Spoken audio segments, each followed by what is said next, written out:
Okay, so welcome everyone to the Gender in the Periurban panel. And so we've taken on a challenging job. Gender in the periurban is so rarely studied. The periurban in itself is complicated enough. And when you put in gender relations, you know that you're looking at a very, very challenging problem at hand. And yet, what we are going to try to do in this particular panel is try and see if we can really understand the nature of the vulnerability and how complex it is, and still be able to think in ways about where can we go from here and what are the different methods in which we can actually think of a different future or envision a different future for this very complex problem. So at the very outset, let me introduce our chair, Professor Sucharita Sen. She is a professor at the for the Study of Regional Development, School of Social Sciences at the Jawaharlal Nehru University. She's been a faculty member there for the last 24 years. She has supervised over 65 PhD theses and ample dissertations at JNU.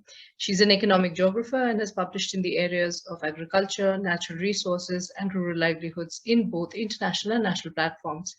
Her recent work is on labor, gender, water, and societal aspects of climate change, both in the context of periurban spaces around large metropolitan cities and rural India. She was a Nehru Fulbright Fellow in 2009-10 and was associated with the Ohio State University, Columbus, Ohio, USA during this period. She headed the South Asia Consortium for Interdisciplinary Water Resources Study in Hyderabad, Osaki Waters, between October 2016 and September 2018. She's currently a gender advisor to the Australian Centre for the International Agriculture Research in one of their major ongoing projects. She considers teaching her primary passion and her students her principal source of learning, and I'm a case study of that. So I will hand over the session to Professor Sucharita and we'll take it on from there. Thank you, Shreya. Sorry, there's constantly something else, message is coming.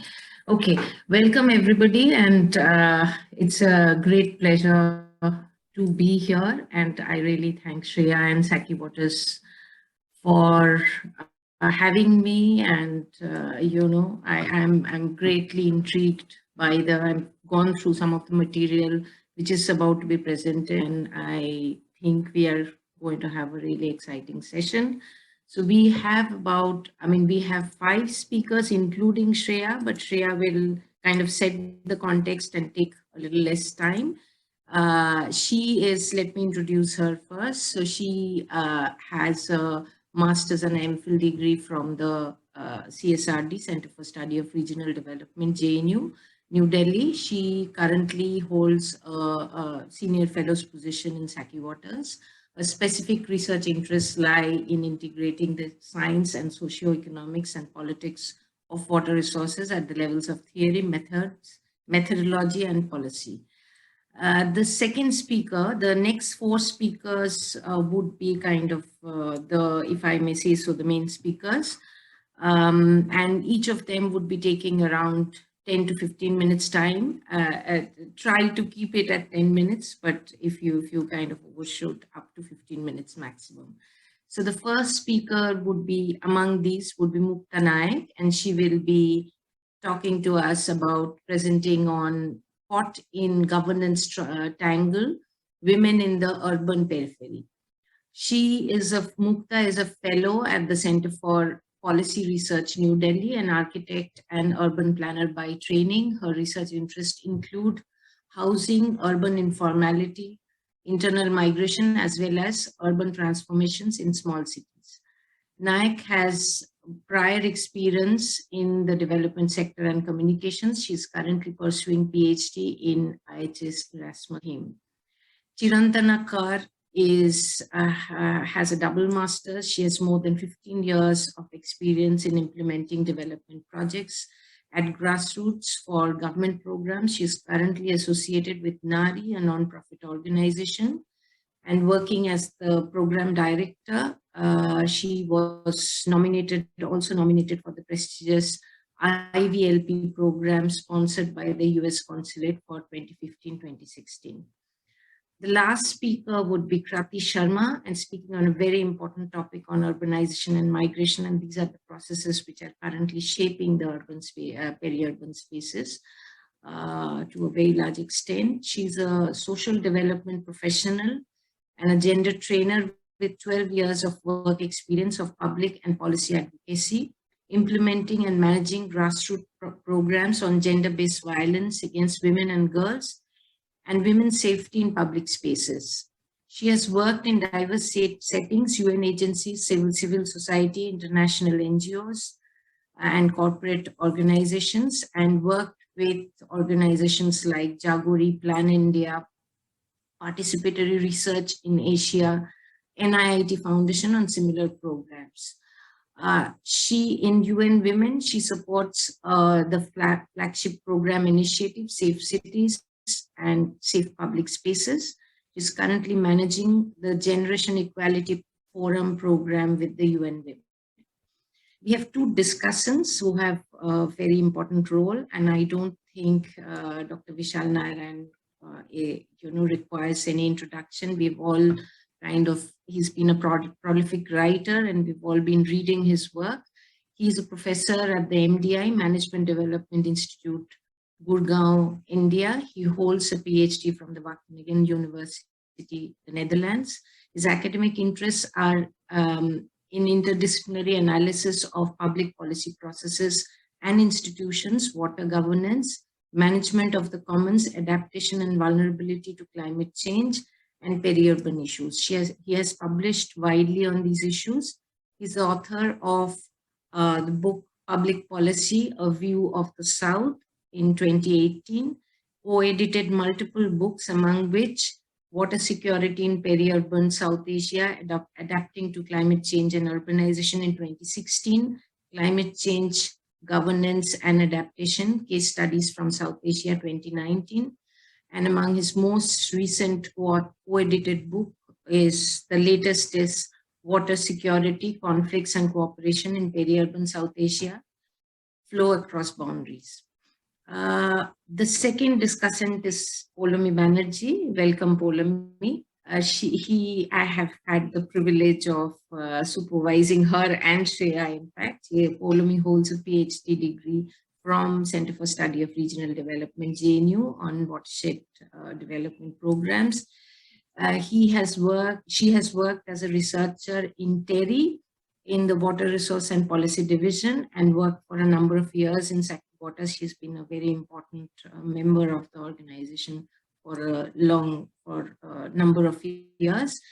She works on the area of in the areas of water supply and sanitation, natural resource management, climate change, agriculture, governance and policy issues.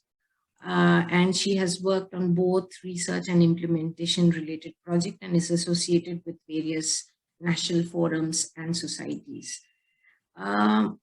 Now I have almost run out of time, but I'll quickly Shreya has already told us the objective of the session, which is kind of twofold. One is understanding the gendered vulnerability in context of the peri-urban space, but not stop at that, and try and think of ways and means or something which, some maybe small and some large steps. Maybe some of them we can do something about, some of them we cannot do something about, but at least discuss the ways and means by which we can look towards a more just kind of a gendered world in the peri-urban context. Now, just my two bit in while I hand over the floor to the others and the speakers. I think understanding the peri-urban space, it is being produced very differently compared to how peri-urban spaces were being produced around 30 years back. And this is this is related to a change in the urbanization process in particular, and shift in the economic regime in the country in general, in general. Now, what we see now is a superimposition of the urban on the rural that produce these spaces, and very often these are very abrupt. The inequalities are quite stark, the contradictions are stark, and very often we see contestations, which sometimes reach the court also.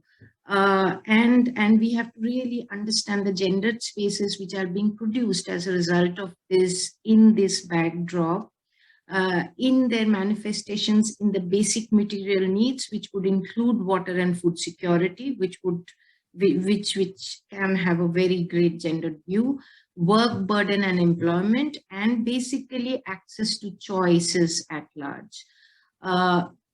The two, we all know that, gender is not a kind of a linear division, and looking at intersectional areas are important. But in the current context, I think gender, class, and gender migrant status intersectionalities are in particular. Hi, very sorry. We've been trying out this sort of breakout room. Okay, so I hand it over to you, Shreya. Okay. Okay, well, I think it was good timing in that case. We didn't stop you in the middle. Okay, so I will share my screen and just sort of set the context for what we are discussing today a little bit from the work that we've done in the past at Sake Waters and continue to do. Currently, is my slide visible? Is the full screen visible? Yes. So Shreya, can I just interrupt you, because I kind of was, so we will have a sort of a 10 minutes roughly. Shreya will speak for 5 minutes, and the subsequent speakers would be speaking for 10 minutes each, maximum going up to 15 minutes. And then we will have around 5 minutes each from Vishal and Polomi. And then that will be followed by a 15-minute discussion session, which will be coordinated by the two of them. And then we will end the session finally with maybe some comments from me. Thanks, Shreya. Now you. Yeah. Okay, so I'm just going to quickly set the context for why we are discussing this problem at hand and what exactly is the nature of what we've seen in the past, and why is gender important in the peri-urban space at all, taking on from where Professor Suchayata left. So I'm just going to put some of this data in front of you to try and see why it's an important something to discuss. So from some of our work in Hyderabad and peri-urban Hyderabad, when we looked at the census data, we found that, generally the urban, peri-urban, rural is just considered as a continuum. And you assume that a lot of its characteristics would just kind of go from one end to the other as a continuum. But you realize that the peri-urban space, there's something going on there which is different from the urban or the rural, when you realize that there is a discontinuity when you look at some of this data. So when we looked at some of these gender relevant data, we found that the peri-urban did have a discontinuity, which means that there was something specific and unique going on there with regarding to gender.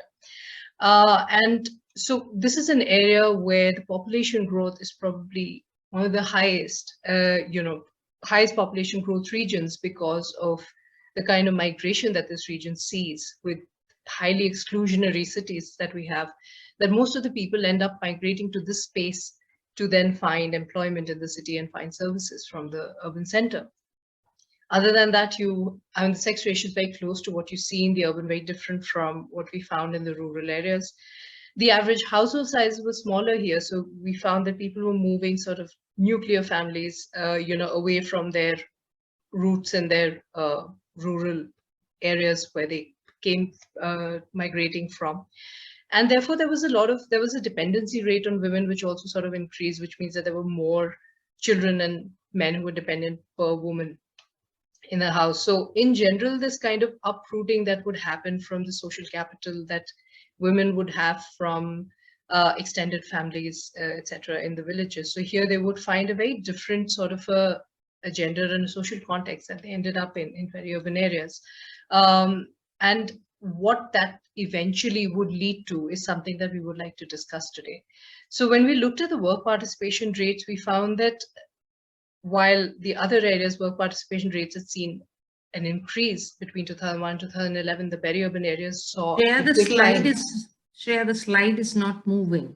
No, that's all right, ma'am. I'm still speaking on the same slide. Oh, I see. Yeah. So if you look at the work participation rates here, we found that there was a major decline in work participation rates in peri-urban areas, which is ironical because people were coming here for better employment and labor conditions. And we find that while the work participation rate of the males do not change too much. It is a work participation rate for the females that is causing this entire decline. So this is one major issue that we flag, and we realize that there is something that is happening with the gender relations of the peri-urban space that's making gendered vulnerabilities more extreme. So just to give a context with regard to the peri-urban space is that a lot of Saki Water's work and our current project is also in peri-urban water. And it is through water as a lens that we try to understand the gendered burdens of the space. So we find that in peri-urban spaces, you have a lot of these urban services which end up in the peri-urban. So there's industrial, a lot of these industries, polluting industries that get outsourced into the peri-urban regions. A lot of the urban wastewater is eventually dumped there. At the same time, there's a lot of spatial inflow of water from these regions to fulfill the requirements and demands of the urban center. So you have a deterioration of the peri-urban waterscapes in general, that the resources are not just depleting, but also getting more and more polluted. So we found that, so there was a changing sort of peri-urban waterscape led to also peri-urban water access sort of changed, because there was lesser and lesser water available for supplying to this increasing, exploding Shreya, population. we are still on the title slide. I'm sorry.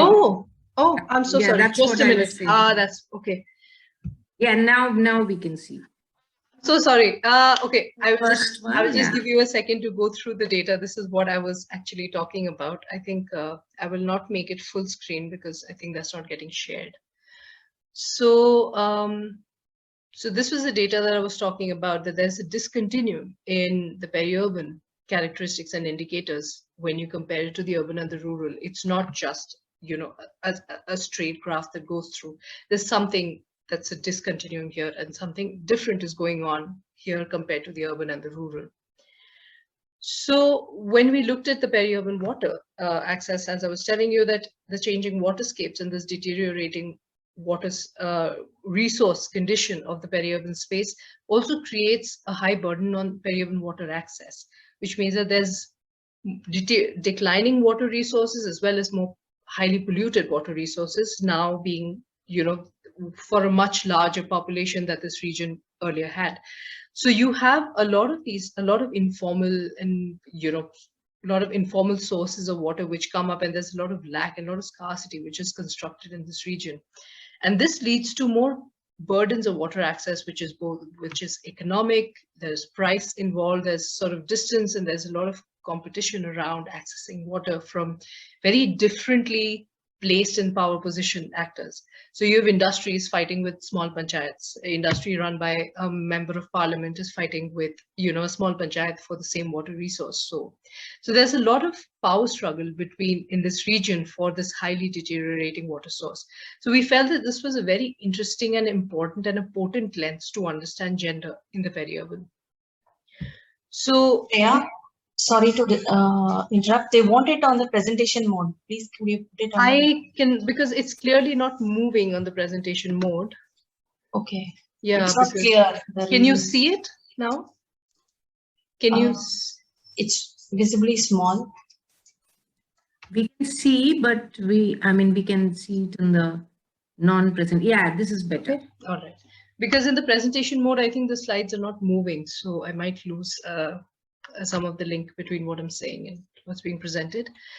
So if this is a little better, so the deteriorating water access eventually ended up not being felt by everyone equally because of this power inequality, that some were able to afford, you know, better access to water through different ways, whereas it was the poorest who ended up losing out and ended up paying the highest prices for water.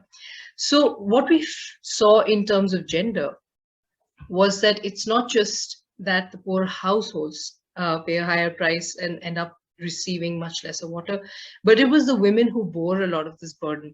Okay, I'm just going to make this, let me just, can you see this full slide? Ma'am, is the full slide visible? Yes. Is it the one with many graphs on it? Yeah, yes. many graphs. Okay, so I will just give you a little time because there's a lot of material on this. So when we looked at this sort of linkage with what was happening with water resources in the region, and linked it with what was happening to the gender relations in this region, we found that so women ended up bearing a lot of the responsibility for collecting domestic use water in the households. And those were the ones which had to always be fetched from really far off whenever, drought conditions or sort of lean periods really pushed water scarcity in the households to an extreme.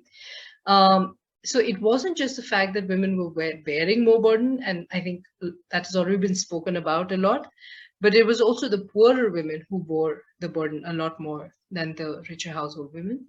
And the time taken increased, the time spent on water-related activities and water collection-related activities increased drastically during sort of these lean periods. And the lean periods in Hyderabad, being a very drought-prone area, became a very good sort of magnifying glass to really see what was going on with regard to this, because in normal periods, one would just assume that nothing is really going on, and the lean period just kind of really shows you what is happening. And the women also faced, therefore, they ended up perceiving that there was lesser and lesser time for domestic activities, as well as there was a lot of withdrawal from paid activity that happened for women because of this kind of a burden. So I would like to just pitch this as a context as to why we felt that gender was something that was important, and just telling you about how we looked at water as one of the lenses. And I know that all of our speakers today have different lenses through which they have understood the nature of the gendered vulnerabilities at the peripheries, and how they have gone about really taking a small step towards looking at doing something about it.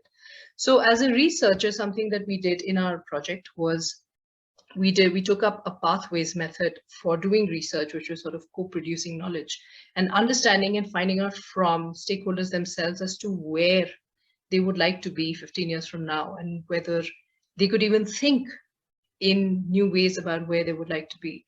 And while the pathways method is a very positivist sort of a planning mechanism, we also found that there was a lot of input there which could benefit more gendered understanding.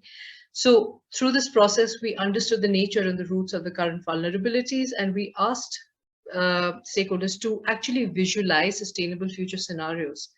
And various stakeholders, from the government to different communities within the villages to the state government, and saw that they all visualized futures in very different ways. And they found very different levels of ease to visualize what will happen 15 years later, where a farmer in the village or a woman in the household they had very different temporal scales at which they had agency and felt that they had enough agency to really think 15 years in the future.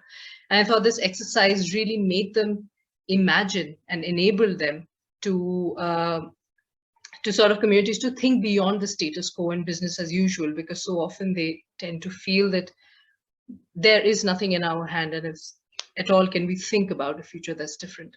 It also allowed us to understand differing values and priorities between different groups within the villages, as well as very gendered priorities, that women held very different value systems when they looked at the future compared to men.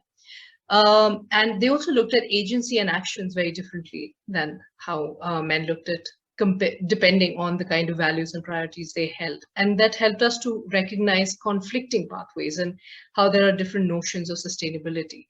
So this was just a small way in which we felt that as researchers who sort of do a lot of groundwork and co-produce knowledge with communities, what role can you play through the method of your research in making small differences in the way gendered problems are understood, how they're made visible to others, as well as whether it is able to give a voice to different communities and to different kinds of priorities and value systems within the communities, including gendered ones.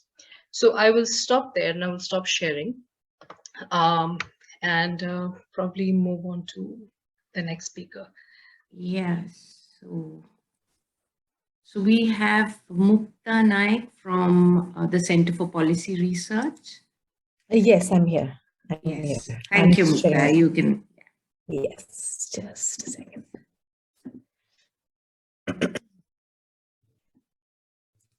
All right, can everyone see my screen?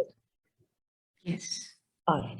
So, so I'm going to present sort of bits and pieces of 2 or 3 different strands of our work and bringing it together, trying to speak to the theme. Shreya, your presentation was really rich. And I think a lot of the stuff that I'm going to say is going to be confirmatory in nature, either to what Shreya said now or to the many observations that speakers made in the plenary session. First of all, of course, the periphery itself, and I'll move a little bit quicker through this section because a lot has been already said in the plenary. But I'm drawing here on my colleague Shomindro and Kanu's work, who have been actually looking at census towns and rapidly urbanizing villages, and that's been a lot of the work that we've done at CPR on urbanization, which is looking at this sort of what we call in situ transformation of villages into urban, and sort of looking at a spatial lens, and what we did essentially, and this is Shomindro's work, is putting sort of a box of 100 kilometers by 100 kilometers on each of the large metropolitan cities, and then pulling from the GHSL data and looking at the census, census for various indicators, try and understand what's happening in the vicinity of cities. So really, not necessarily defining peri-urban in terms of settlement typologies or in terms of sort of a specific, definition and so many different ways in which peri-urban has been described, but actually just putting this sort of a spatial box over these cities and then seeing what's happening. And as we know, we are seeing that in the last 15 years, in this time period, between 1990 and 2015, which the GHSL data allows us to span over, there's been this explosion of growth in the periphery in various kinds of densities. So this is sort of alluding to the continuum, to the rural and urban continuum that many have referred to, but also seeing where exactly the change has happened, and we really see how a lot of the rural is sort of intermeshed with urban changes. We're also seeing, and here is where the work on census towns also comes in, that a lot of the economic activity is happening in the periphery. We know from the work of the World Bank and others that many of, almost over half of India's manufacturing activity happens in places which are governed as rural areas, but actually may have urban characteristics in terms of what the census defines it as. So we really, and this also begs the migration question and Shreya's observation about how men are possibly finding a lot of work, but women are maybe not being able to find that kind of work. And this is related to the kind of economic activities that are happening in the periphery.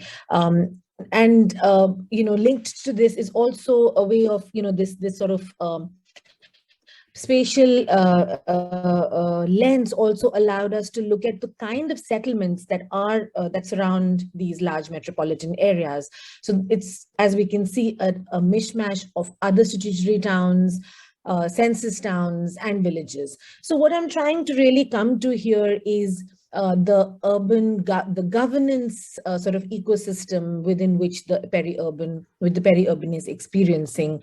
The economic and demographic characteristics differ a lot, but they are governed by these rural-urban binaries, and which makes it very hard for us to really understand how to deal with complex issues. So I've skipped over that quickly because all of the people here who have been working on the peri-urban are very well aware of these complexities. I'm going to try and look at some of the field experiences that we've had with areas around Delhi and see what the gender impacts of some of these could be. So as Shreya mentioned, from the Hyderabad context, the first thing we see really is what happens with services, and we're looking at here water and sanitation.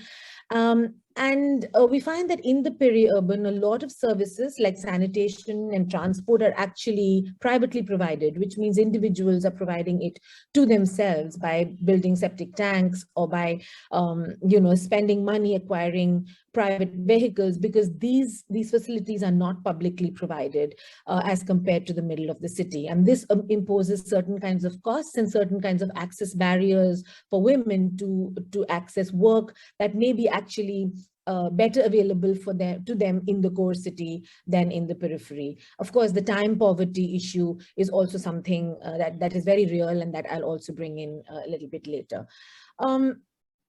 The work that we've done in CPR on census towns also finds that there is a change in the expectations from the local government. So, for instance, instead of piped sewers, people may actually be expecting, or there may be a demand for septage management. So, actually, there's a shift in the kind of infrastructure that is expected from the government in these areas. And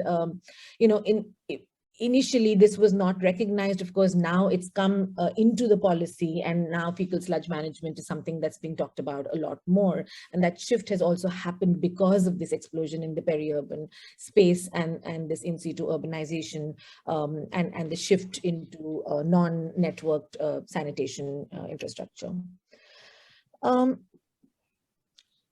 This is sort of a mapping of Bangalore, again, looking at water and sewer, and just shows how concentrated the formal public infrastructure is in the core of the city, much more so, of course, for piped sewer than for water.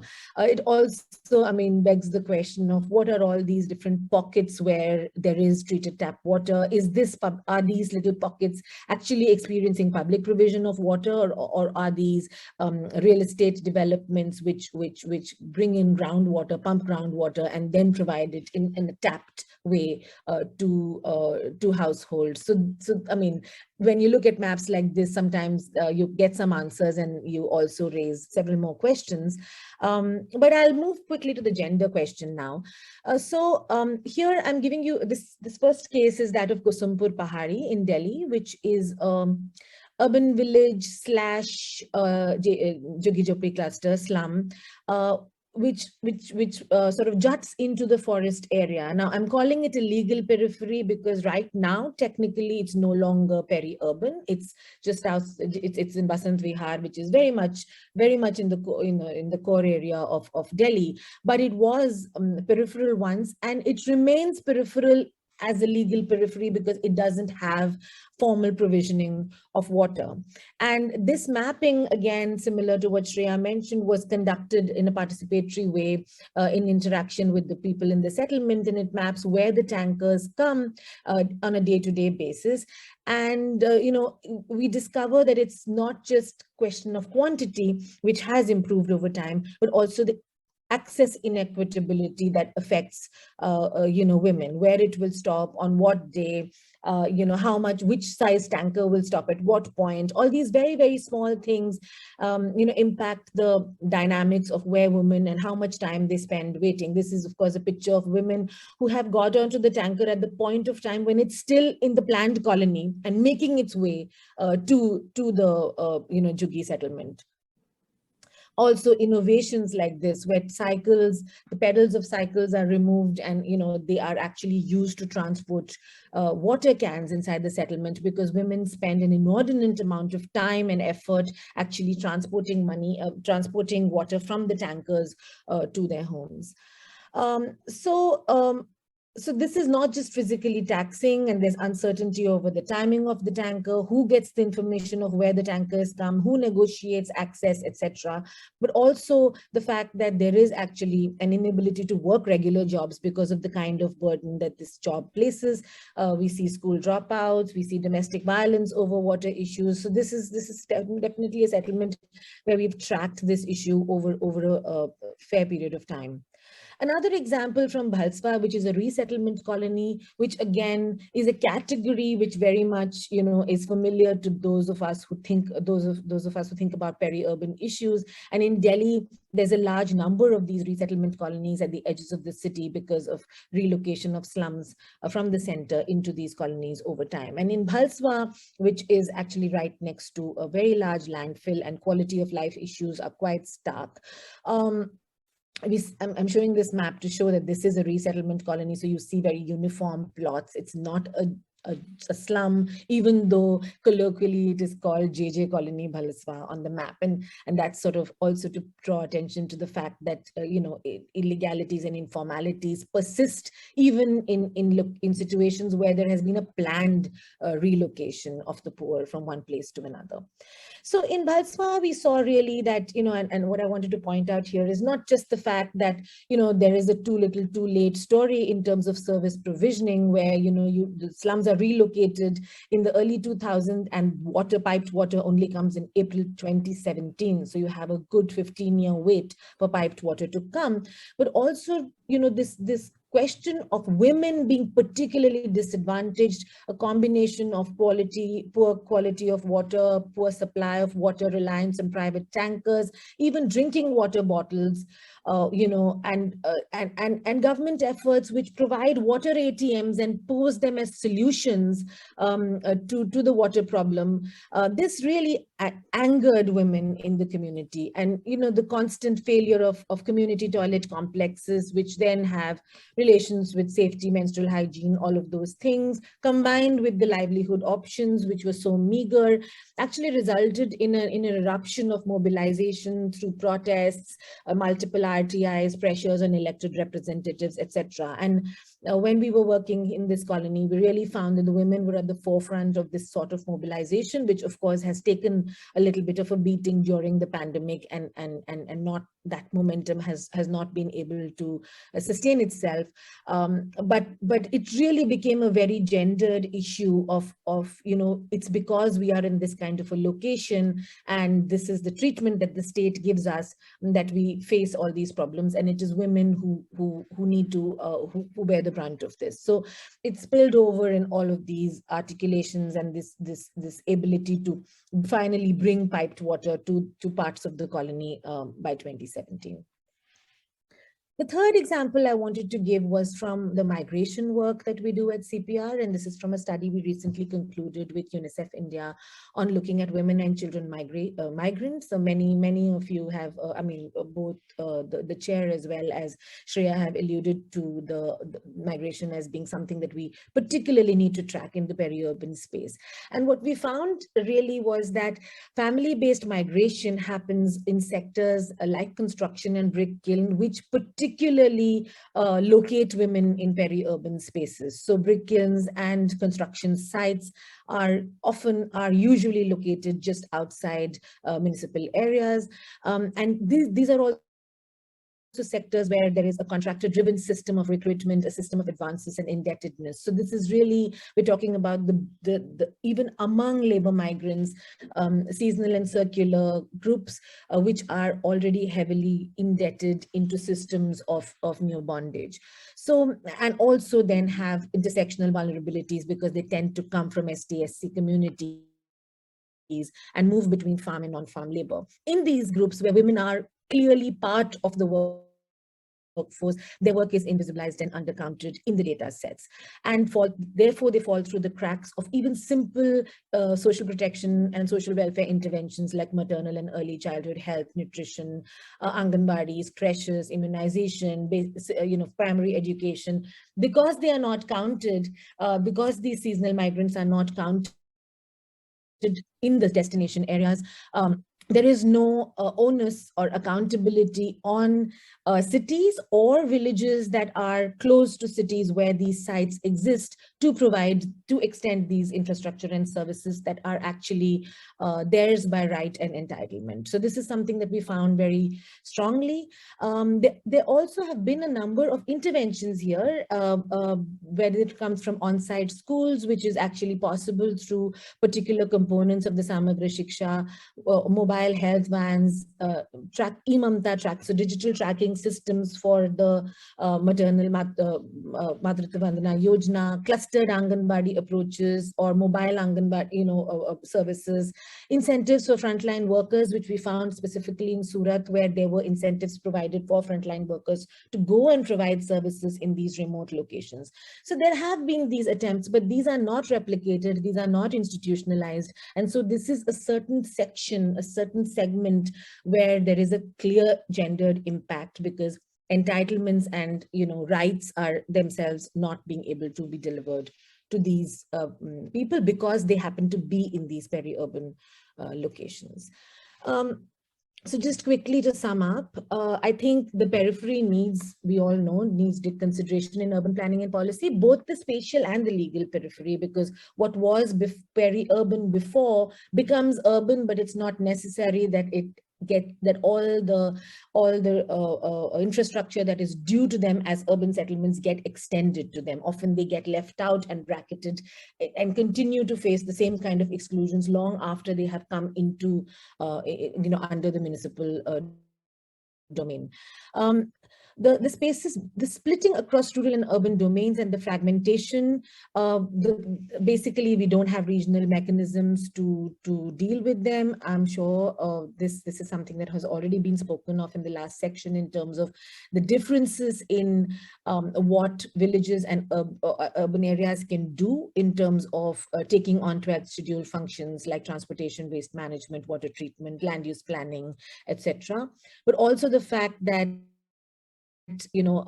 coordination mechanisms at metropolitan level or at corridor level has also sort of been falling by the wayside and haven't really worked. So there are lots of questions here. How do census towns work, for instance, under parastatal institutions? We don't have of course, there are specific institutional arrangements that have worked in specific places, but like the previous example, these do not get then institutionalized into systems and processes that can be then replicated in other locations in the country.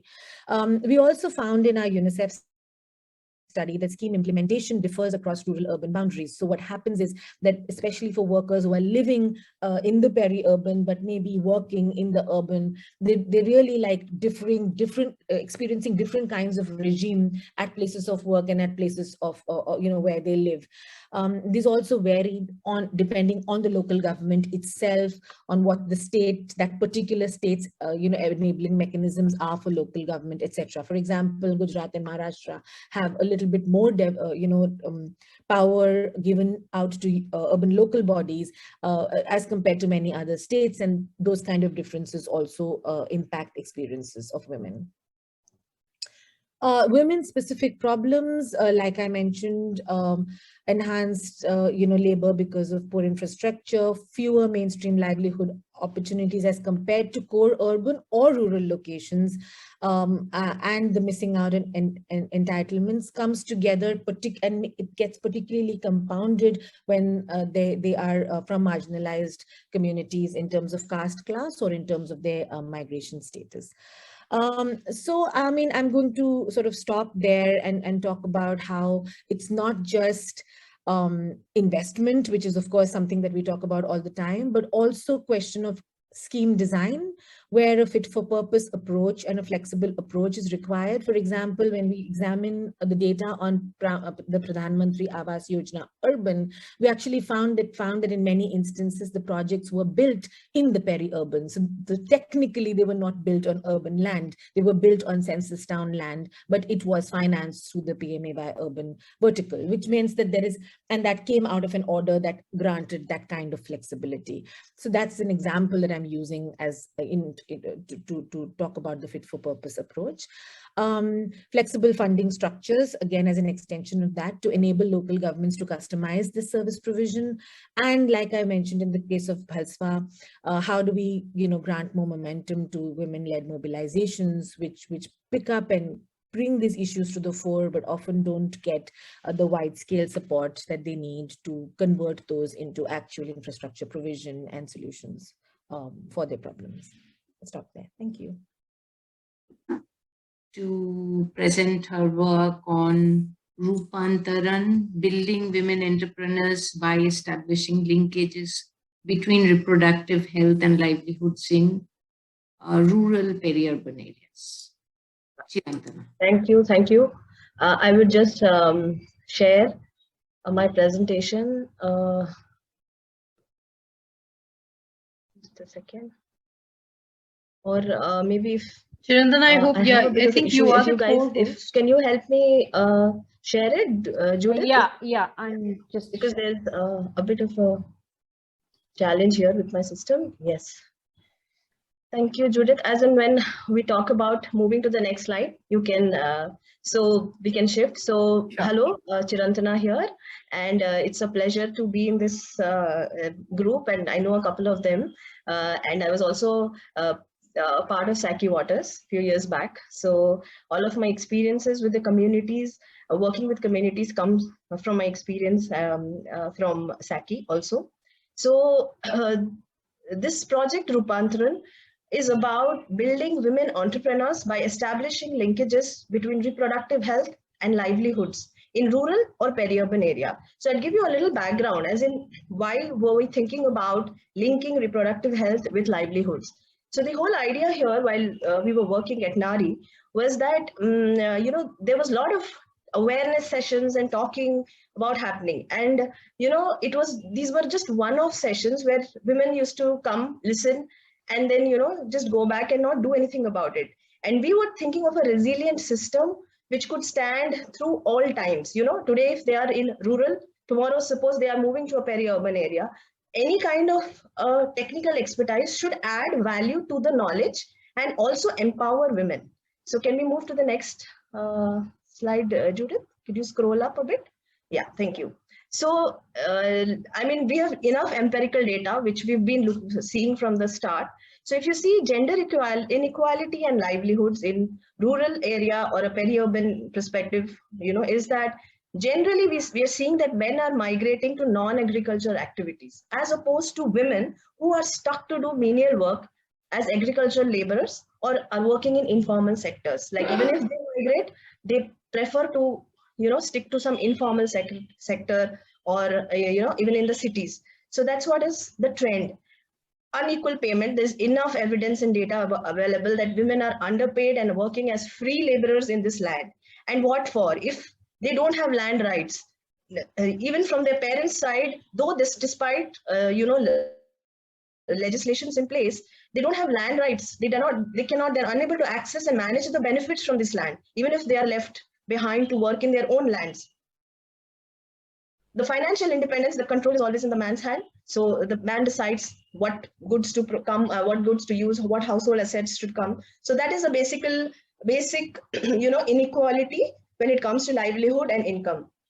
Can we move to the next one? Yeah. So with the knowledge, we realize that empowering women in this area and making them resilient to any sort of change required a structural change in their lives. And that was by non-farm employment. By unleashing the potential of their entrepreneurial qualities. Let me tell you, in the rural area, every single woman has a potential to start her own business in any which way. And we just have to tap onto that. And currently we are in the times where startups and entrepreneurial qualities, government is providing enough support for this. So that is something we needed to tap onto. Eventually making them a part of decision-making process at various levels. Even in today, if you walk into a Panchayat office, it is dominated by male members. Even if the Sarpanch is a female, she's not there. So, that participation is very, very poor right now. And, giving them access to basic health rights, land rights, which I was talking to. But beyond this, we realize that sexual and reproductive health, SRHR, plays a very critical role in empowerment and gender equity. I mean, if you look at it, women face social, cultural, and religious restrictions during menstruation at a very young age, at the age of 13. That is, we see inequality.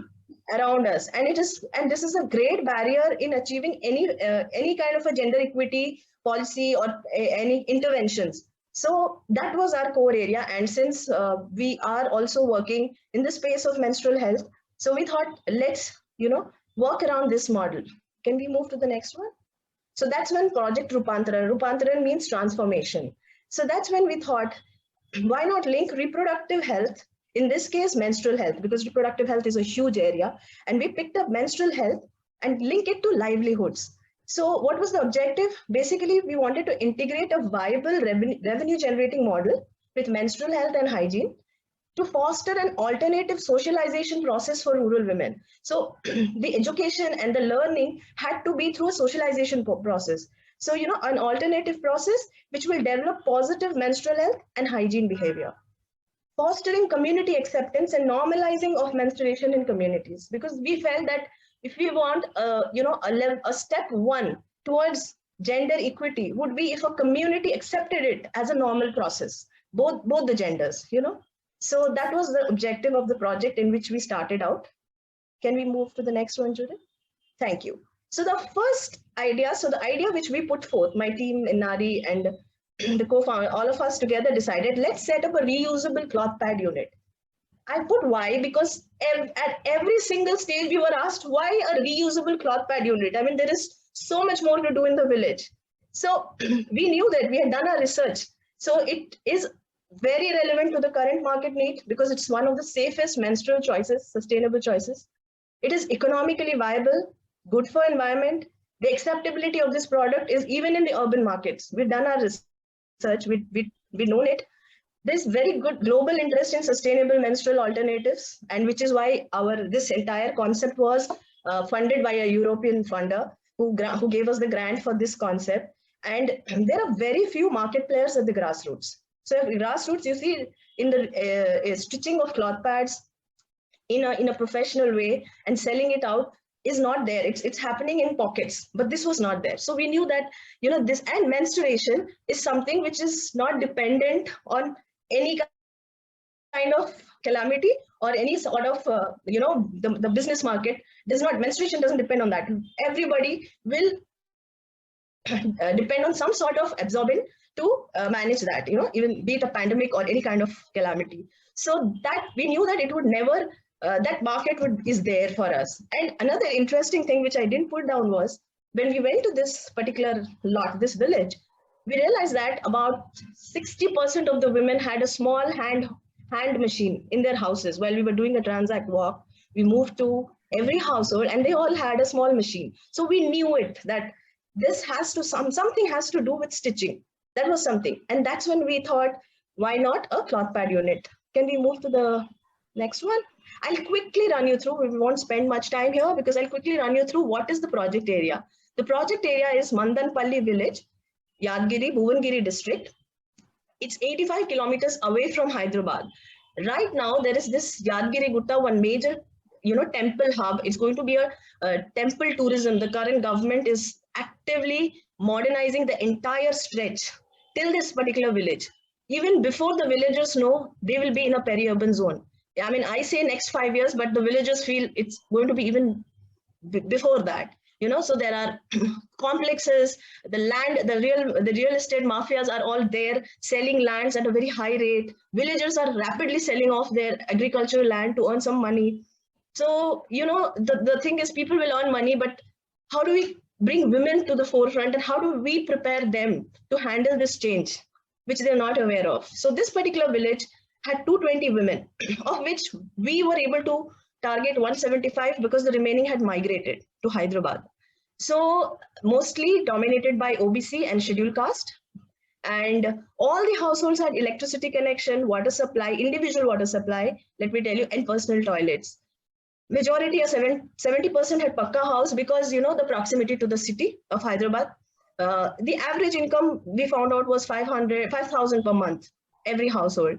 And we got all this data from the Panchayat office and we did a baseline to understand kind of income generation activities. So, which was very important for us, we wanted to know the average level of education this young lot, this generation was having, like in the last 10 years. So the girls who have been married to the village, or the young girls who are going to get married, they were all minimum basic income was interpass, which was good for us, and then we had graduates also, the girls who have been married and have come to the village. So it was a good start. We had a lot where, this group is good to start any business venture.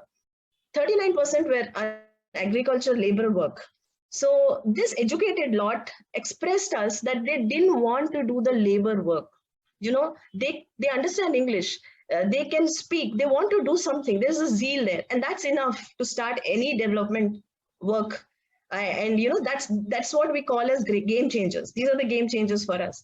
So there are school, and we wanted to go to each and every school and talk to these girls about sustainable menstrual choices, hygiene, but that was not the core activity, but it was one of the important activity for us. So can we move to the next one, please? So what was the first challenge we faced when we set out with this dream, vision? So the first challenge was this inadequate exposure to any updated skill sets. Though women were educated, but they're educated, they're smart, they have a smartphone also, but digital literacy is not there. There was no financial literacy, soft skills, business management. All they knew was, learning some small skills. Whenever government programs happen, they learn some skills, and then probably they don't know how to use it. And we have to bring them into today's time where we use a phone to sell products. Bringing them to that level was the biggest challenge. How do they sell it? How do they showcase their products? So that was one of the biggest challenge for us. There is lack of knowledge on startup ecosystem for rural and tribal entrepreneurs. So there is policy in place. There's a lot happening at the government end, and there are projects happening in different states. We read about it, but currently the project area where we were, there is absolutely no knowledge, including at the governance level. There was no, it was very confused. How does it happen? What are the licenses you need to take? For a cloth pad unit, that was something which we had to put things together with the help of the local government and the district collector. And the major challenge I think everyone faces is the patriarchal norms in which exist in village, where we had so much difficulty to bring women to one place, to one center every day, telling them that what are we manufacturing? Not sari fall or jute bag. We are going to manufacture cloth pad, reusable cloth pad. So that was our basic challenge, and people were surprised that how do you make money out of cloth pads, without understanding that it has so much of potential, and especially in village rural areas. So this is one of the first meeting, and we had a very small crowd, and they were trying to understand if they can participate, and all of them can do basic stitching and all have machineries. Next one. So what were the key activities? Basically we have a format in NARI. If we take up any grassroots level work, we would start with an icebreaker session, which is the most important session. I think we give 2 to 3 months to icebreaker sessions, especially for rural areas or in peri-urban areas. There are a series of meetings at every level, lot of strands at work, walk into the houses, talk to the older ladies, talk to government channels, schools, and government bodies are very receptive these days. Identifying the existing resources, where do we have I was saying, where do we have this center, and we want a bustling center at the heart of the village. So we want people to cross and see what's happening. That was the whole idea when we went in. And with all of these icebreaker sessions, the village members wanted to give us a small, I wouldn't say small, it was good, much better than how I had imagined. It was a good space at this heart of the village. And that's where we called the unit as the Satviki Center. And at start, we started with 20 women, who came in. But then COVID hit, the pandemic. And this project was started around the pandemic time. And then we thought, let's see. And we started awareness session in schools. So, and then we sorry, 12 minutes over, so 3 minutes more. Yeah, we're done. And then we had the skill building and capacity building activities. We did an entrepreneurship building activities and self-worth sessions for these women. So can you move to the next one? So this is the first, this is the place where, we took these women to Hyderabad, and this is where they got their first business, wherein the corporates came and gave bulk orders. Can you move to the next one? So the business model was B2B, and all the corporate houses who work in the space of menstrual health, have given bulk orders. Till date, we have 10,000 cloth pads have been stitched in 1 year. And the revenue has been 4.5 lakhs, wherein women are drawing salaries and maintaining the upkeep. So we don't spend anything for the center. Can you move to the next one? So this is basically a cloth pad kit, which can be distributed in schools and marginalized communities in urban slums, migrant laborers. And most of it went out during the COVID times. So women were earning money. So this is my, during the COVID times, while their husbands were not able to, participate in income generation, while the shops were shut down. So the visible outcome which we see in this last 2 years is there is clear economic empowerment for these women who are, working at the unit. Menstruation has been destigmatized because it's at the heart. As I said, men can walk in, kids can walk in. They sometimes help in packaging big lots. There is gender inclusivity because senior, all the male members are a part of all our meetings. And there is a visible political will because we've been donated 2-3 machines by the local MLA. Can we move to the next one? This we just had last week, an open air discussion on reproductive health and cloth pads and how do you use a pad. And women are very actively participating. The Sarpanch donates the first kit to an adolescent girl. Next, can we move to the last one? So this is the last slide, just the one before, So the visible learning is such linked programs must be demand driven, emerging from the grassroots. We can't force that, take up this project and, make a business out of it. It has to come from the ground. We cannot say that such programs we should replicate like an umbrella act, because there are very limited success stories to this. But however, we are planning for a replication very soon. And then developing technical capacity for such programs should be sector agnostic, which means across sectors. So tomorrow, if they're into a different business, they at least know how to make a UPI payment, how to receive money in the bank. They also know how to make a presentation or sell their cloth pads. So, we have trained them in different across sectors so that any business they pick up, or they are in a peri-urban area now tomorrow, and they understand how to manage and be resilient. So that is probably, that's our learning. And this is again one of the corporates distributing kits to 175 women in a village. So that's pretty much our work in making gender, creating gender equity irrespective of the space, the zone they belong to. And we will be looking forward to the expansion of this unit. Thank you. I hope I finished it in time. I'm so passionate every time I talk about this project, so I just forget the time and I can go on and on. That's the thing. Yeah, thank you. Thank you for sharing your experience and working on the project. I invite Krati Sharma to speak on urbanization and migration.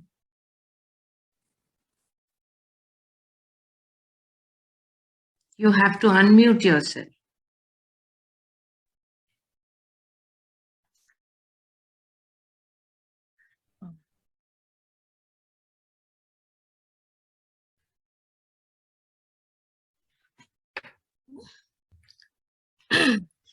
Hi, everyone. My name is Krati and I work with UN Women, and I'll be really brief, keeping the time in mind. And I'll just share some of the experiences from the work that we've done as part of the Safer Cities flagship program initiative.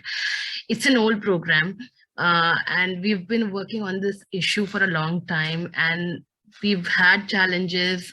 We've worked in several states in the country and in several ways. So some of the positive case studies that have emerged over the years, and how we've been able to work at different levels, especially the policy changes that have happened and have emerged out of the program. Really, where we started from and why it feeds into the discussion today is because we are talking about urbanization and migration and the peri-urban spaces, and those were the spaces that we started looking at. Those were the spaces in the context of Delhi. The program initially was started in Delhi, and we looked at all the districts, and some of the districts that were picked up as part of the pilot research were really the ones that are on the periphery of the Delhi. And over time, the research piece built, and we spoke to women to understand the issue of women's safety and the access of services in public spaces. And that's where really it started. And we wanted to experience and understand how women experience cities, how women experience public spaces, and how is it different from the way that men experience these similar spaces. And clearly there was a stark difference. Women were facing violence in public spaces, and more than 95% of them said that they'd experienced some form of violence or the other in the public spaces. And then we looked at some of the areas like transportation and transportation services, last mile connectivity. We were looking at sites of violence. Where exactly does it happen? Who are the service providers? How do we engage with them? So it was a long process, but the conventional understanding with everyone that we spoke was very conventional, that women should stay indoors for the violence to not take place, and really putting the onus of safety on women. And every time we were speaking to the stakeholders who were identified as important stakeholders in the process, they would just tell us to go back to the police and tell us that this is a law and order issue, and please, you should be working more with the police, and they are the ones who should really be responding to your issue. On the other hand, what we were experiencing and what our research kept indicating is that the site of violence can be varied, and there has to be multiple players who have to come and respond to this, that because the public space per se is very dynamic in nature, it changes, and you can't really pinpoint one person or one agency as the karta dharta who will solve the issue. What it does really is, when there is violence and sexual violence especially, it reduces overall, clearly it was coming out that it reduces their ability to contribute, to participate in the city life and overall economy. So there is definitely that data which indicates how they lose on all of these opportunities, education, economic opportunities, and it limits their mobility overall and impacts their health and well-being. So we were really coming from that space, and we thought that it would be important to design and work with some of these stakeholders who've been identified at different levels.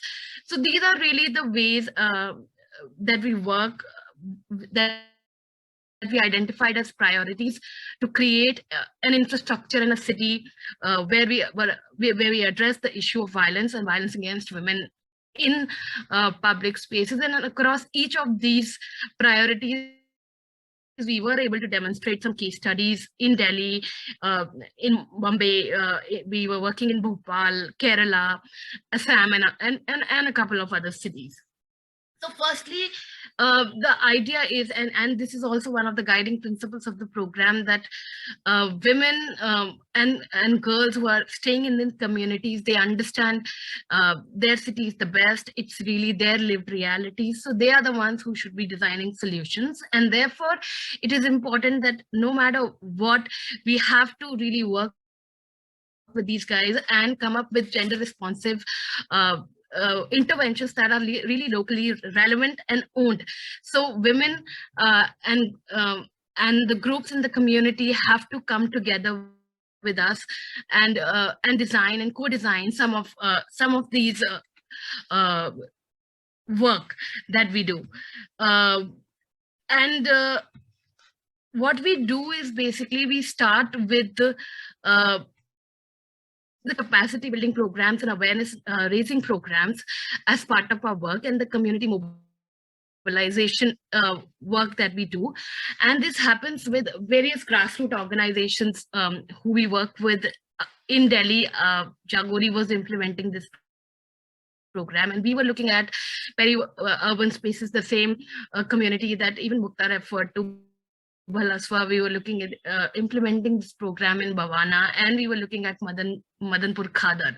So because we worked with the women groups and we worked with these people, so it was important to come up with some tools that they understand and they can assess their own issues. And safety audit methodology was one of that tool, where what we do is we really assess spaces on some indicators, and try to understand what makes any space safe or unsafe, accessible or non-accessible, what are the kind of services, what are the kind of gaps, who are the service providers, how do we approach them. So all of this is really a part of the safety audit methodology that these groups were trained on, and they conducted massive audits. Initially we were doing like a pen and paper approach, and later a prototype, an app-based prototype was developed. It's called Safety Pin, that we started using in several of these cities. And it happened in Delhi, it happened in Maharashtra, it happened in Bombay. In Delhi, we identified some 42,000 dark spots, for example, and we reached out to the concerned departments and they fixed those dark spots. This happened in Delhi. We also, the research finding was that Delhi is extremely unsafe when it comes to traveling in DTC buses at that point, and also waiting at the bus stops. So it was important to then work with DTC as one of the stakeholders, and we conducted trainings of the DTC bus conductors and drivers, and there were some 4,000, 5,000 of them in the first batch. And eventually how the issue of getting the bus marshals came in, and we worked very closely with Manas Foundation to get that going. Similarly, in Bombay, because one size fit all approach doesn't really work in Bombay, it was really the other entry point for us. And we had put together, I'll show you some of these,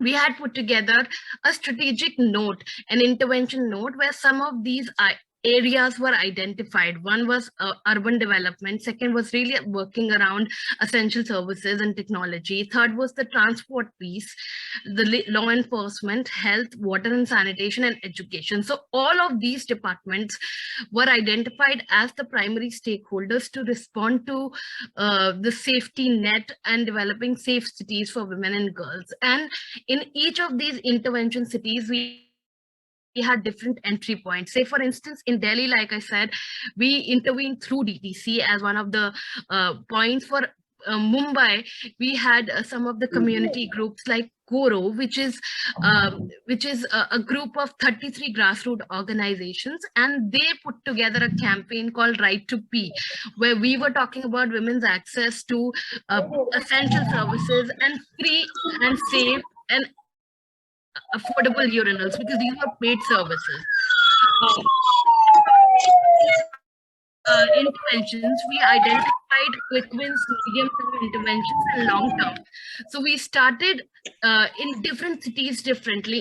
In Bhopal, for instance, we were able to institutionalize it and route it through the Department of Women and Child, and they helped us constitute Shaurya Dals. These were 5 influential men and women, usually the people in the community who were known and who people would look up to, talk to, and that was the initial model. They called it a Shaurya Dal model, and it was implemented in Bhopal.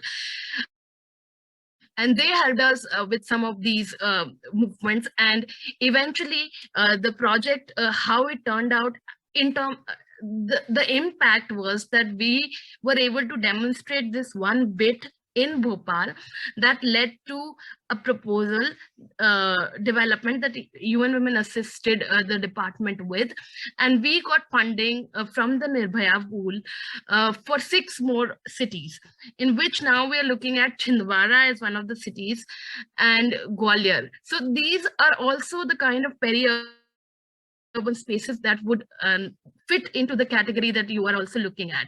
Similarly, in Mumbai, the Right to Be campaign and the Akshara group who were working on similar issues were able to influence the development plan of the city, and not just the overall development plan, but had provision. They got themselves the budgetary allocation of like some 6 crores just for the gender piece.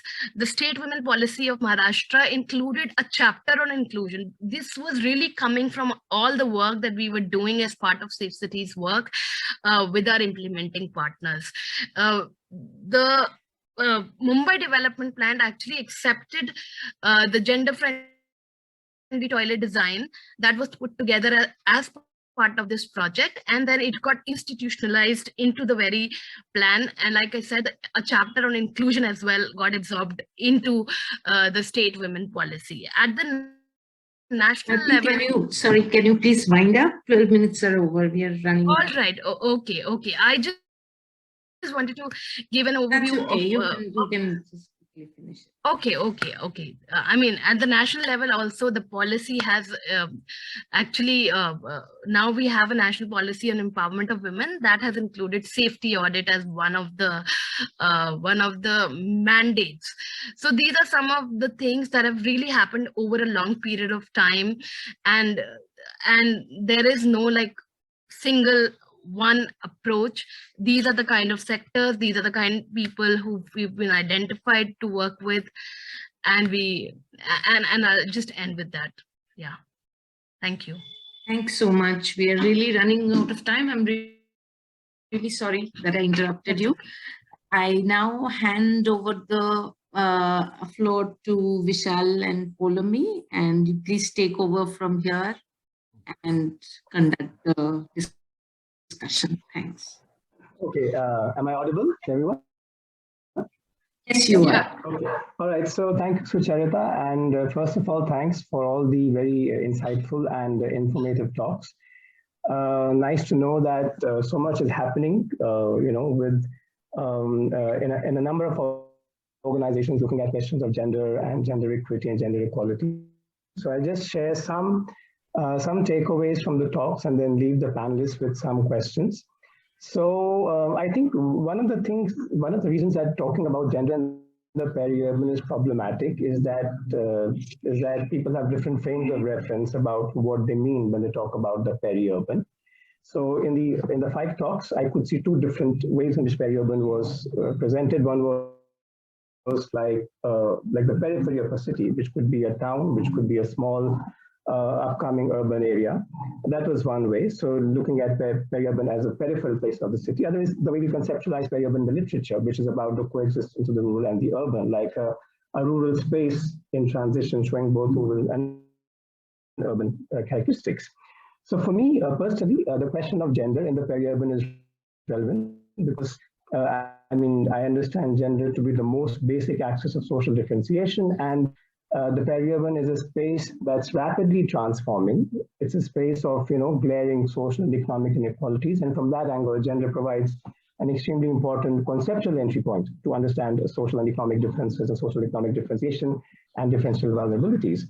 And because of the kind of changes taking place in the peri-urban in terms of land use change, migration of men and the occupational diversification, there are very strong implications for the gender-based division of labor. There's strong implications for gender relations. And for me, the important question always is how are gender relations being transformed in the peri-urban space because of the kind of transitions that are taking place. And whenever land use changes, there are gendered impacts. So, for instance, a lot of the speakers, even in the earlier sessions, spoke about the loss of the commons, loss of the grazing lands, loss of water bodies, and that's one of the defining features of the peri-urban. And all of these changing access to commons, to water ponds, to lakes, to grazing lands has gendered implications in terms of how fuel, wood, fodder, and water are collected for the household. So for me, that's the most basic point in looking at gender relations in the peri-urban space. So having said that, a lot of important points came up. One was, for instance, as Nupur kept saying, that the peri-urban is highly contextual, so which makes it somewhat difficult to come up with a set of policy prescriptions that are blueprinted, that are generic. That was one. And like Mukta spoke about the potential for for mobilization of women, and that was a theme that kept coming up in, I think, all the presentations. And Chirantana was talking about, their plans to replicate, to move forward. So I would like to, just be brief here and leave the panelists with this question on what they see as the next steps, in moving forward with the kind of work that they're doing. So, for instance, if you talk about mobilizing women, what are to you the important aspects? What are to you the important entry points? If you talk about replicating, what would be your next thoughts on taking it forward? What are the kinds of considerations that you would have to factor in while you replicate these kind of models into other contexts, like Chirantana was talking about? So I think in the interest of time, I just stop at that and let Paulomi take over. Thank you, Vishal. Thank you, everyone. It was such a wonderful and insightful presentations. As Vishal has mentioned, there are two different ways that all these speakers have viewed peri-urban. One is that the space and more on a construct. I also feel the same way, but what I also saw in the presentations that we see peri-urban one as a space where there are, a lot of social, political resource pressure. On the other hand, we also see peri-urban as a space of opportunities. So all the presenters, particularly Chirantana, Nupur has talked about, Mukta also, and I think Ranti, everybody.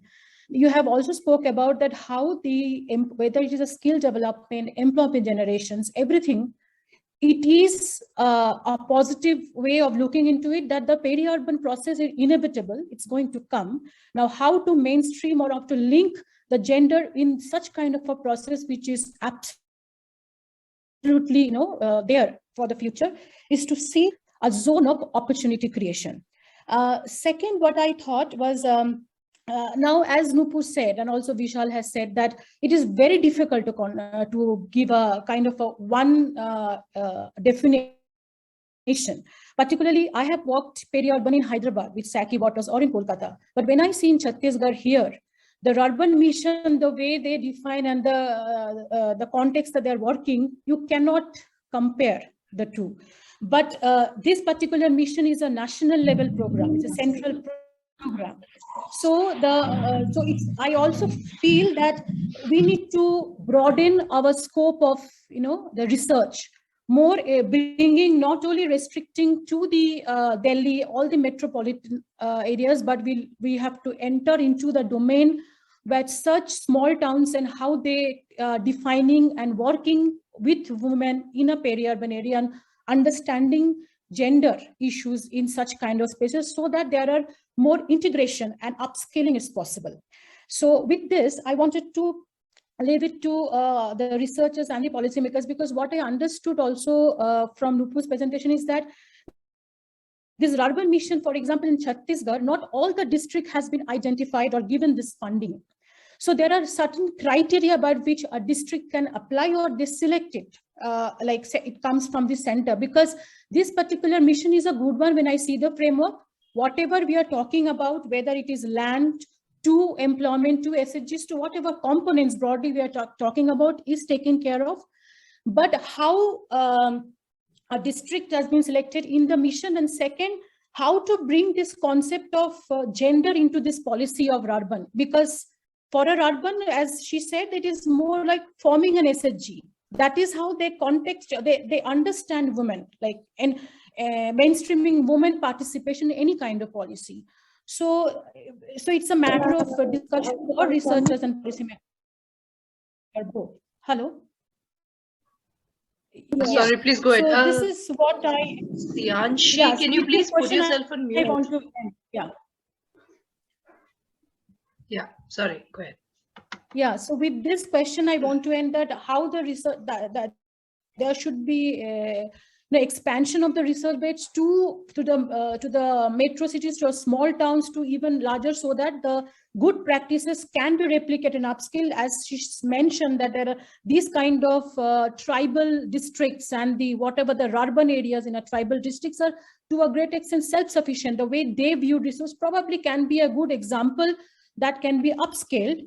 And second, how a mission of a central level policy mission should or they should include gender or woman into their main fold policy, which is an umbrella policy for the entire country. That's how I would like to end. So would the panelists like to respond to these questions? Or either we can go in whichever sequence you would like, or we can follow the sequence in which everyone spoke. Okay, I'll go first then. Right, okay. Thank you, Vishal and Paulomi. I think there's been a lot of food for thought. So I have to say that I'm not a peri-urban researcher.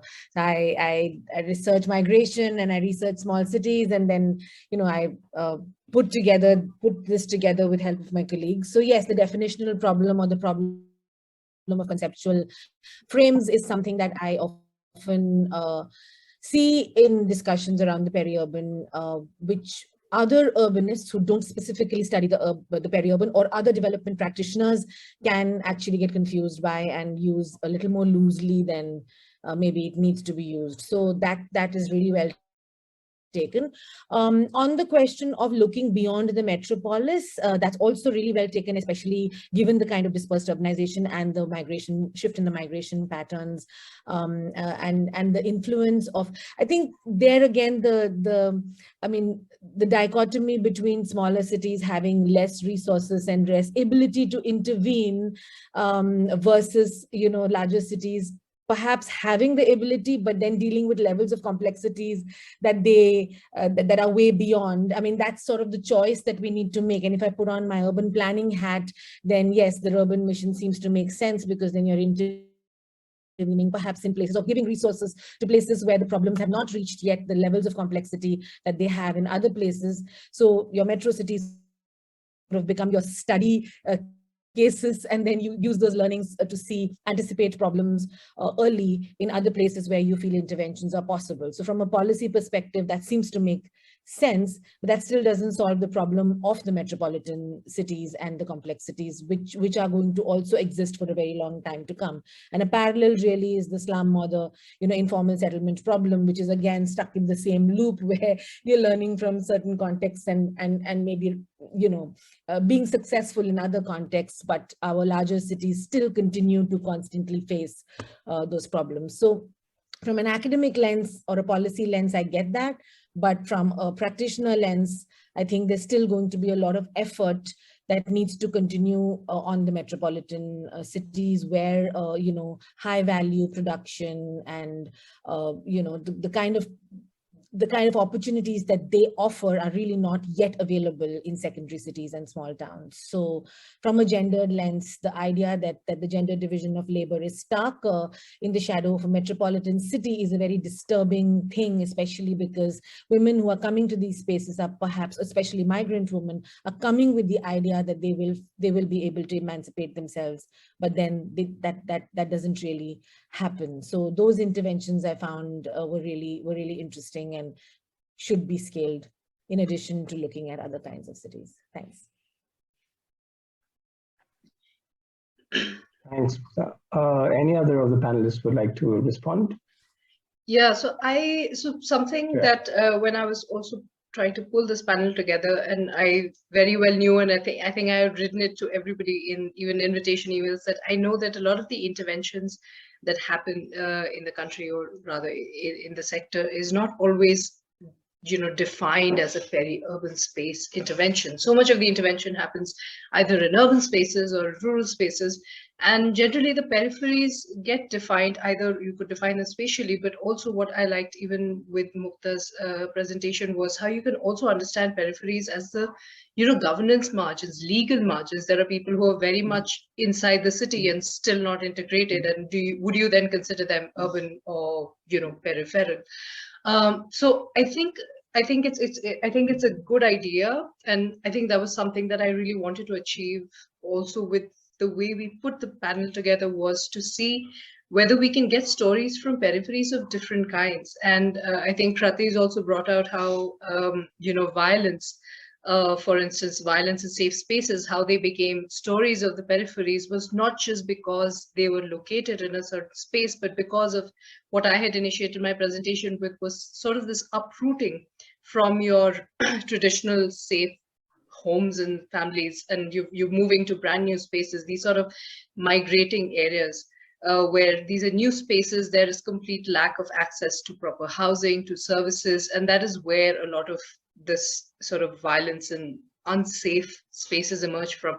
So that was one thing where I thought that I think it's a good next step to really extend the idea of peri-urban to the peripheries of different kinds rather than just looking at the peri-urban source. I mean, so to say, because I think in India, it's very difficult even to say what exactly is the city. And sometimes you can be, you're at the core of the city and you're still depending on 4 different sources of water. I mean, so I think this idea of the city and the urban and the non-urban is also a sort of a Western transfer where you assume that the core of the city is getting like perfect portable 24 hours water supply and other areas don't, which is not the case in the global south, especially in India.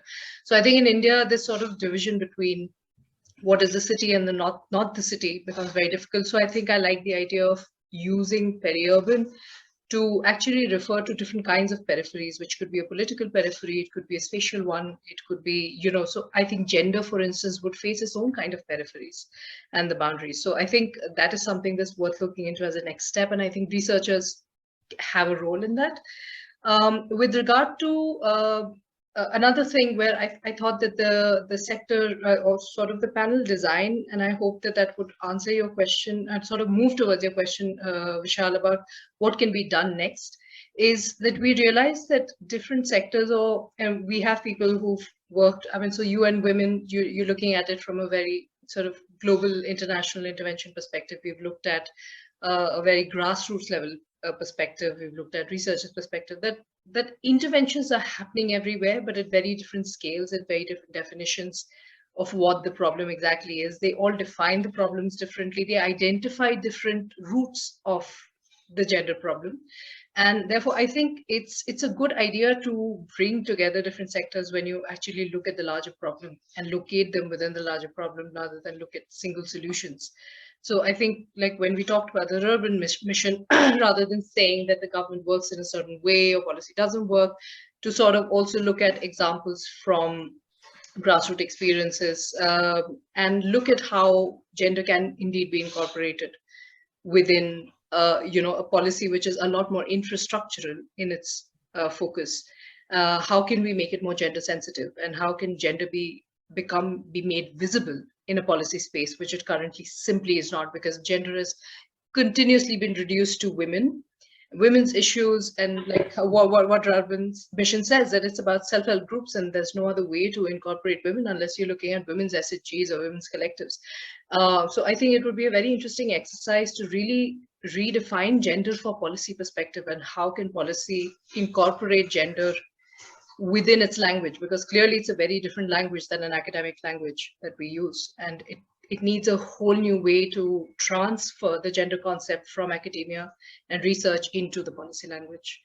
So yeah, that's my 2 points on it. Oh, there is one question from the audience, and I'll just share it with the panelists in case some of them would like to respond. It says, do any of the women inclusivity efforts discussed also consider transgender populations? So would any of the panelists like to engage with this question from their experience? Vishal, if I may come in. Yes, please. As part of our program, we did look at some of these groups, and we organized focus group discussions to understand their problems, and not just the transgender groups, but we're looking at very diverse groups. We're looking at visually challenged women. We were looking at women who are working as domestic workers and others. But I agree this group needs a very targeted intervention, and it's something that can still be explored. And there is a lot of scope to work there.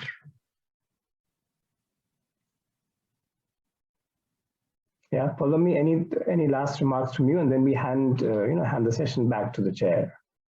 So I think we can conclude that the variations, the diversity of this particular area and the population, even within gender, even within women, the scale, the parameters are so diverse that enlarging the boundary and bringing different narratives into the research forum and talking about gender and peri-urban more and more is what is the requirement right now and the coming days, because very few are been consciously or research by talking about gender and peri-urban. So that is where we need to speak, bringing diverse narratives into the forefront. Thank you, Palani. And so back to the chair, to Sucharita. Thanks, Vishal and Polami. We will close the session now. I just have a few closing statements which I felt was very interesting and should be just foregrounded. The first, I think, was about, and that's something we have been handling a lot, and I think this problem is particularly acute in the peri-urban spaces, which is invisibilization of women at large and their work because of the kind of context. And this first speaker actually had alluded to that. In that, I mean, given this, if we keep this in focus, and Saki Waters had done some work in terms of comparing women's work in 3 of the South Asian countries, and we kind of figured that Nepal actually measures women's work in much better compared to what India and Bangladesh does. And that's one of the things, and therefore this is a problem related to what can be done. And I think there is a great deal of advocacy which people like us can do from NGOs, and there are people in the government here, and that's one of the idiom though this year. So this is one of the things that we should do. The second, I think, felt important thing which came out was commonalities and specificities, and I feel both are equally important. And because the solutions are either overarching, some of them are overarching and some of them are specific, and therefore this question of scale. So we should remember that we should not go one way or the other. The third thing I want to foreground from, based on very recent work that I've done on UP and India also, which has come out in EPW very recently, which is and this is not peri-urban, but however, I do think that it is important and it will have impact on the peri-urban, that over a period of time, and particularly in the last decade, historically for the first time, men's work have been declining. And they have been working in bits and pieces here and there. So they're split, and women's work have been declining over the last 3 decades in India. And this is as a result of the rural distress, and here migration comes in focus, because the agrarian distress kind of brings leads to men-specific migration, male-specific migration to the urban, and the peri-urban then is it is important there. And one of the things which is important, I think COVID has helped us to actually uncover the underbelly of this particular problem, because we've seen the transient labor spaces. And one of the recent work that we've done during the COVID was actually, where we came to the conclusion that the interstate migrants are the worst off, and women among them. Though they earn slightly more than the locals, because it was not a random sampling, but it involved people from different spaces, that in terms of the hunger that they dealt with during the post-COVID lockdown, they were actually the worst off. So I think migration here, again, considering this and women within that, is important. And the last point I wish to make is that I think I go to the first presentation and Shreya's presentation a little bit, where I think we need to understand that if we deal with certain infrastructure generically, because of the gender division of work, women's position improve automatically. And therefore, I forget which presentation it was, which actually talked about bringing again services back into public services from privatization, and also deal with the legal status of peri-urban. I think these two things are related.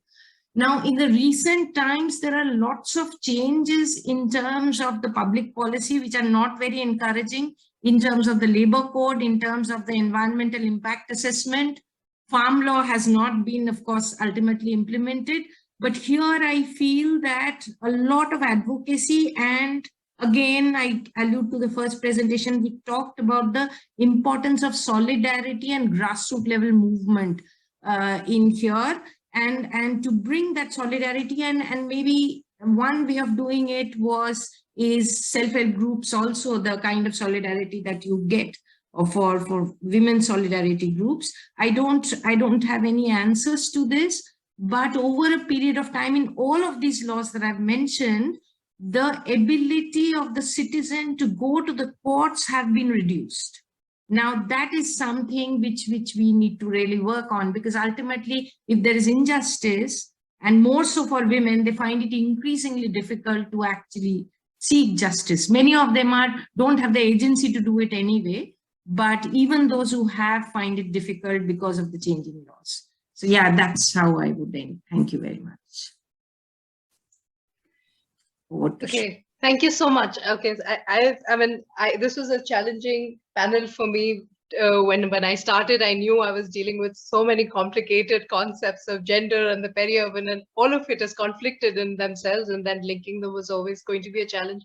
But I love that we were able to find such diverse sort of insights into this, and I think each of them have sort of triggered off ways in which we can think about both of these concepts, opening them up. And thank you for the person in the audience for raising the transgender question. I think it's really important that I'm glad that we raised it in sort of opening up the gender concept itself. And so I hope there's enough fruit for thought, and we can probably go back and we will have a plenary session tomorrow at the same time, and where we will try and see if all of these aspects that we've discussed, if there's some sort of a tying thread that can really help translate into policy directions or any other kind of intervention directions that we can look at. And like I said, the language of policy also becomes important in how you translate all of these very complicated concepts into policy. So I think for today, we will be done.